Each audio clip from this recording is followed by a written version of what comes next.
Baxter Robot is a versatile collaborative robot designed to assist in tasks that require dexterity, adaptability, and safe human interaction. It is suited for repetitive or semi-structured tasks in industrial, educational, and research environments.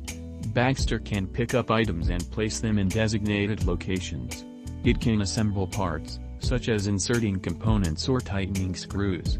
It can sort items based on size, shape, or weight and package them for shipment, and it can transfer materials between workstations. Baxter Robot has two 7-doof arms that allow a wide range of motion to handle objects or tools.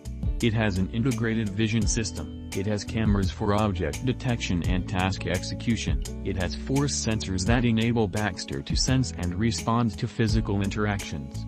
Baxter Robot has an LCD display face that communicates status, emotions, or intent to humans, enhancing collaboration. It offers ROS compatibility that supports the robot operating system for advanced programming and customization.